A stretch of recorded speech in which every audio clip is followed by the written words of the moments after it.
Assalamualaikum warahmatullahi wabarakatuh. Di sini saya akan mempresentasikan ujian akhir semester ganjil tahun angkatan 2023-2024. Perkenalkan, nama saya Andriana Suherman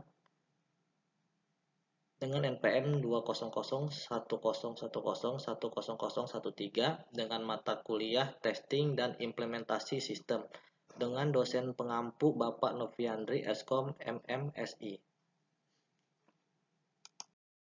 Dengan pertanyaan yang pertama, bagaimana Anda akan menilai kehandalan dan performa sistem selama fase pengujian? Jawabannya, dalam menilai kehandalan dan performa sistem selama fase pengujian, terdapat beberapa pendekatan yang dapat digunakan seperti pengujian efisiensi, kehandalan, dan ketergunaan. Sebagai contoh dalam penelitian yang saya review dengan judul Pengembangan dan Analisis Kualitas Sistem Monitoring Kegiatan Belajar Mengajar Siswa Tingkat Sekolah Menengah Atas Negeri di Indonesia. Pengujian kualitas sistem monitoring menggunakan 3 aspek yaitu efisiensi, kehandalan, dan ketergunaan berdasarkan metode evaluasi kualitas web atau yang disebut web scan. Hasil pengujian menunjukkan rata-rata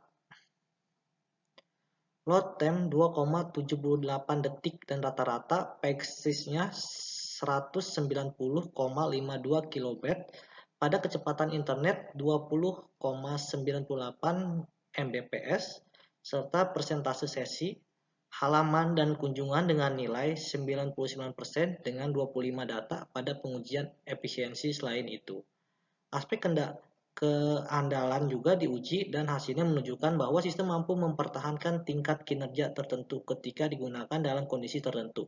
Oleh karena itu, untuk menilai kehandalan dan performa sistem selama fase pengujian dapat dilakukan dengan menguji efisiensi, keandalan, dan ketergunaan sistem itu tersebut.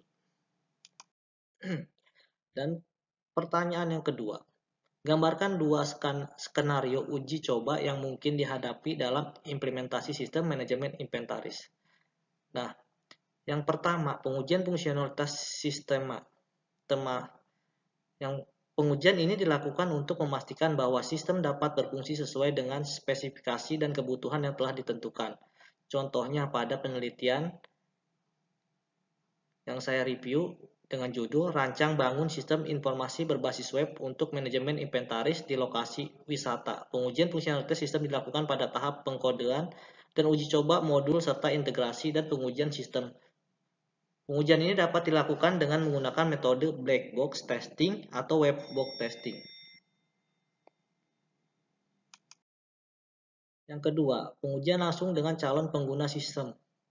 Pengujian ini dilakukan dengan melibatkan calon pengguna sistem untuk menguji ketergunaan dan keandalan sistem dalam kondisi nyata. Contohnya yang saya review pada sebuah jurnal, pada penelitian yang berjudul Evaluasi Sistem Inventaris Manajemen Aset atau yang disingkat SIMA, dengan menggunakan metode teknologi acceptance model atau yang disingkat dengan TAM di kantor Pos Sukoharjo dengan kode 57500.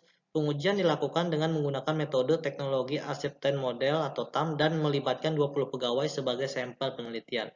Pengujian ini dapat dilakukan dan menggunakan metode usability testing atau user acceptance testing. Untuk pertanyaan yang ketiga, identifikasi 2 jenis uji yang dapat dilakukan untuk memastikan keberlanjutan kinerja sistem. Yang pertama ada uji beban,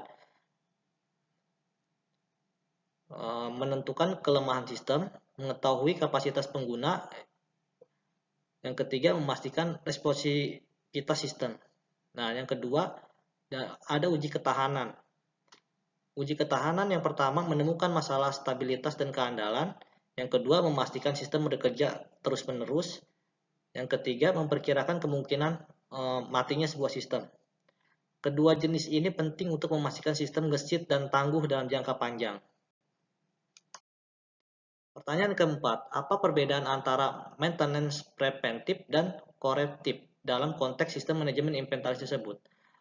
Sebenarnya preventif mencegah masalah, korektif atau itu memperbaiki masalah. Contoh dalam sistem Manajemen inventaris perspektif melakukan pemeriksaan rutin stok barang untuk memastikan tidak ada kerusakan atau kadaluarsa barang. Korektif memperbaiki kerusakan barang yang ditemukan saat pemeriksaan. Pertanyaan yang kelima, misalkan ada penurunan performa sistem setelah beberapa bulan penggunaan. Jelaskan langkah-langkah konkret yang Anda ambil untuk mengidentifikasi dan memperbaiki masalah tersebut. Yang pertama, periksa login sistem, laporan error, dan dokumentasi terkait untuk memahami gejala dan kemungkinan penyebabnya. Yang kedua, pantau metrik seperti waktu respon, penggunaan CPU, memori, dan bandwidth jaringan untuk mengidentifikasi area yang mengalami penurunan. Yang ketiga, wawancara pengguna. Kumpulkan umpan balik dan penggunaan tentang pengalaman mereka dengan sistem dan masalah yang mereka alami. Yang keempat, cari hubungan antara gejala, metrik, performa, dan umpan balik pengguna untuk mengidentifikasi akar permasalahannya. Yang keenam, bandingkan metrik performa saat ini dengan data histori untuk melihat apakah ada tren penurunan. Yang terakhir, penimbangan perubahan apapun yang telah dilakukan pada sistem, misalnya konfigurasi software, hardware dalam beberapa bulan terakhir yang mungkin kontribusi pada penurunan performa. Gunakan pengetahuan teknik dan pengalaman untuk mendiagnosis masalah dan merumuskan solusi yang tepat. Cari informasi dan solusi online melalui forum, blog, dan dokumentasi terkait sistem. Hubungi vendor sistem untuk mendapatkan bantuan dan saran dalam mengatasi masalah. Lakukan uji coba solusi terlebih dahulu di lingkungan yang terkontrol untuk memastikan aktivitasnya dan meminimalkan resiko. Terapkan solusi secara bertahap dan pantau efeknya pada performa sistem. Dokumentasikan langkah-langkah yang diambil dan solusi yang diterapkan untuk referensi di masa depan. Lakukan pemeliharaan rutin pada sistem untuk memastikan kondisinya optimal. Pastikan sistem selalu diperbaharui dengan software terbaru untuk meningkatkan performa dan keamanan. Untuk pertanyaan yang keenam, bagaimana Anda akan memastikan sistem manajemen inventaris berjalan dengan baik termasuk rencana darurat jika terjadi kegagalan? Yang pertama, memilih sistem yang tepat. Pilih sistem yang sesuai dengan kebutuhan dan skala bisnis yang Anda geluti. Yang kedua, pastikan pertimbangkan fitur-fitur yang ditawarkan seperti pelacakan, stok, manajemen gudang, dan pelaporan. Yang ketiga, pastikan sistem kompatibel dengan perangkat keras dan perangkat lunak yang ada di perusahaan. Yang kedua, implementasi yang tepat. Pastikan semua staf yang terlibat dalam manajemen inventaris dilatih dengan baik tentang cara menggunakan sebuah sistem. Yang kedua, buatlah dokumentasi yang jelas tentang prosedur dan kebijakan terkait inventaris. Yang ketiga, lakukan uji coba sistem secara menyeluruh sebelum digunakan secara live atau real time. Yang ketiga, pemeliharaan dan monitoring. Yang pertama, lakukan update sistem secara berkala untuk memastikan keamanan dan kinerja optimal. Yang kedua, lakukan backup data inventaris secara teratur dan menghindari kehilangan data. Yang tiga, pantau kinerja sistem secara rutin dan lakukan perbaikan jika diperlukan.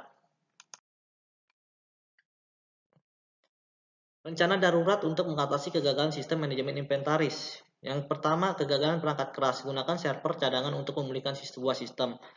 Yang kedua, gunakan solusi cloud untuk menghosting sistem inventaris. Untuk kegagalan perangkat lunak, pulihkan sistem dari backup terakhir.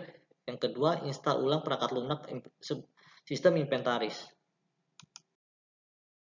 Pertanyaan yang ketujuh, bagaimana Anda akan mengumpulkan umpan balik dari pengguna akhir untuk memperbaiki dan meningkatkan sistem introduction?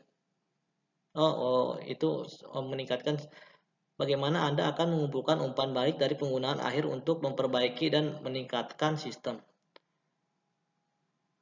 Dengan menggabungkan pendekatan kualitatif dan kuantitatif serta memanfaatkan berbagai platform seperti situs web, email, dan alat umpan balik lainnya, dapat mengumpulkan umpan balik yang komprehensif dari pengguna akhir untuk terus memperbaiki dan meningkatkan sistem.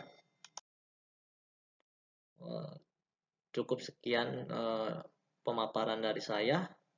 Bila ada kata-kata yang salah dan kurang dalam penyampaian, Ada kekurangan dalam penyampaian, mohon dimaklumkan. Wabillahi taufiq wal hidayah. Wassalamualaikum warahmatullahi wabarakatuh.